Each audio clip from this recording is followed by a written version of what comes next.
Hello everybody, my name is Anthony Michael Affer, and welcome back to yet another episode of God is a Secret. Now before we get into the actual episode, if you have not already, be absolutely certain to hit that subscribe button, not only so we don't miss that, not only so we hit that goal of 1 million subscribers within a year, but also so you don't miss a single video.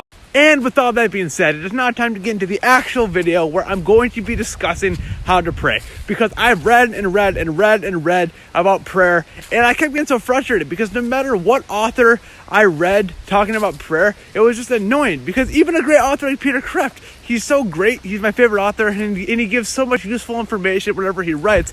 But even with him, it was so frustrating because he seemingly never got into the actual technique. Whenever he discussed prayer, he would say it's so important to do. You gotta set aside time. And I know he's been great. I agree. Yeah, it's important to pray, but he would never get into the actual technique. So I'm going to get into the actual technique here because, again, I've done a ton of research about it, and I've done a ton of actual praying myself. And I found there's really two ways. If you have a lot of time, first say a rosary, then do this. And if you don't have a lot of time, first say an Our Father, then do this.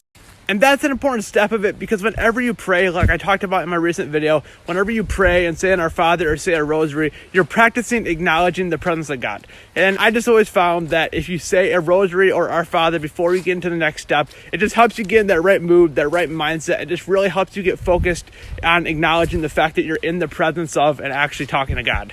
And then, quite simply, just talk to God casually like he's a friend, because he is. Tell God what's on your mind. And my favorite thing to do is ask God questions, because you may think, oh, God's not going to answer my questions, but he will.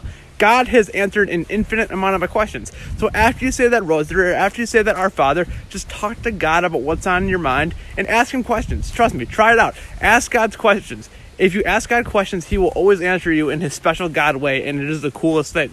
So simply put, just make having a casual conversation with your good friend, with our good friend God, a part of your everyday life. And not because it's the right thing to do. I mean, it is the right thing to do to pray daily, but do it because it's really going to make your everyday life that much better. It's going to make your life better, for one, because God really is going to answer all your questions, and two, because every time you pray and practice acknowledging the presence of God, you feel God more and more all day, every day. And that's a pretty great feeling. So with that being said, praying's pretty simple. Say an Our Father or whole rosary first, then just casually talk to God like he's a friend, because he is. Ask him the questions you may have and he'll answer them. So yeah, with all that being said, it is very important to make praying a part of your everyday life. And with all that being said, thank you for watching. I love you all. God bless.